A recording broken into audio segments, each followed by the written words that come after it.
And a good Monday morning to all of you guys watching back at home. What are you sipping on, all right? I've had a little sip of Rogue. I've had a cup of coffee already. I've had plenty of water. What about you guys? Another crazy weekend of Call of Duty. Maybe not too surprising to a lot of fans out there as FaZe take yet another title. And we do return to land. Finally, coming next stage for the major. It should be very fun to watch and see what things do change. But for now, some things simply are not changing. That being your top 3 to 4 teams out there. A stellar run by FaZe in the books. You take down the Empire, you take down Toronto not once, but actually twice. You fall the Subliners in a very, very close series and then dominate them in the grand finals. Of course, still respect to the Subliners and their turnaround so far this season, making things, and the entire weekend, by the way, full of some incredible moments, some incredibly close series. I mean, to me personally, this was the best weekend of Call of Duty we have seen so far the entire season. It was enjoyable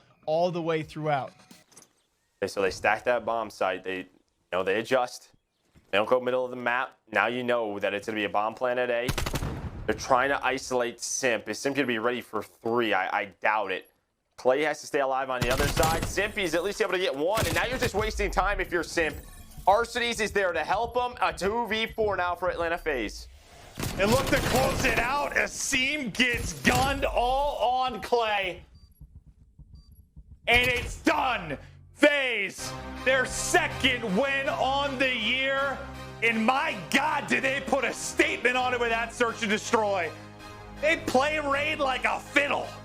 So obviously a huge congratulations to FaZe as well, looking just as good as ever. You really can't complain about that. Something I can't complain about though, and a lot of you guys have, is the format is still being criticized. Not just the best of 9, that being a pretty crazy length. Some people not wanting a best of 9, but maybe going back to the old ways of a couple best of 5s and the upper bracket advantage, which still does not exist. A lot of pro players still criticizing the format, which I do think can be adjusted. I personally, I don't mind the whole stage giving you advantages as well, upper to lower bracket, and maybe, you know, skipping the round as well. That could also be adjusted for me personally, though. At the very, very least, if you come from upper bracket, at least give them a map. Give them something. You feel bad for Subliners because they make the solid run they make. FaZe, of course, make a lengthy run at that. They come from lower, and all of a sudden it's just dead even in a best of 9.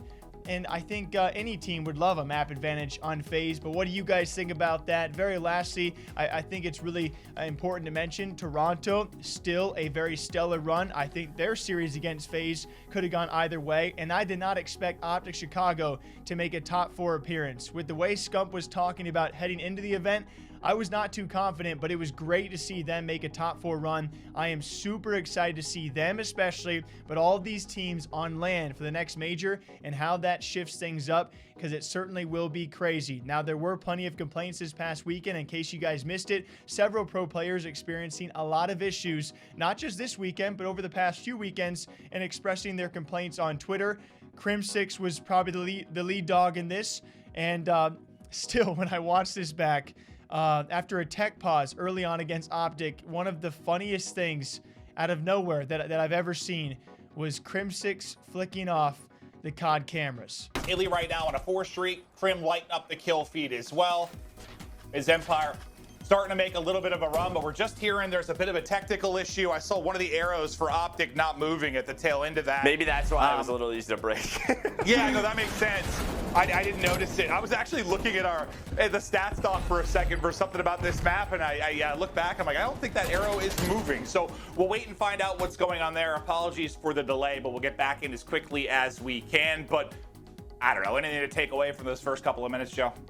Did you see that? No. No, I mean, just a nice early time from Chicago, and then something happened. But yeah, Crim was just calling you his #1 fan, that's all. He was? Okay, perfect. Yeah. Oh, the animation in game, which we can't replicate here on the desk? Yeah.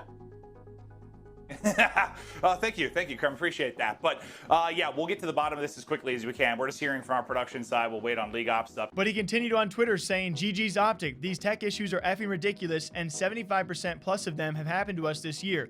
2 of us near streaks, map 1, spawn secured on Money Hill, and the game ends. Fellow got scan and repair in S&D and got stuck in the map on 2 defensive rounds, and both those rounds counted. He continued, also, the round 11, we had offense no matter what because Tyler's kills effing reset when he rejoined. Not sure what side we would have had, but still, we played the round 10 for the win, and not because of kills due to this effing insane scenes. We still played like butt though. And this is the same guy who just the week prior was about to break his Call of Duty League PC for some other issues as well. So clearly online, whether it be tech issues, server issues, CDL PC issues, what's being issued to the players, yeah, certainly a lot of teams out there having their issues, but he does admit that they were not playing to up to par, and certainly still early on with a guy like Fellow. So yes, a lot of issues, which did continue for someone like Kenny, who has now deleted the tweet where he even complained about issues that he and the LA Thieves had. As he stated, for you people that failed to understand, I've been playing Call of Duty for years professionally. I know we got absolutely smoked, but I just simply ask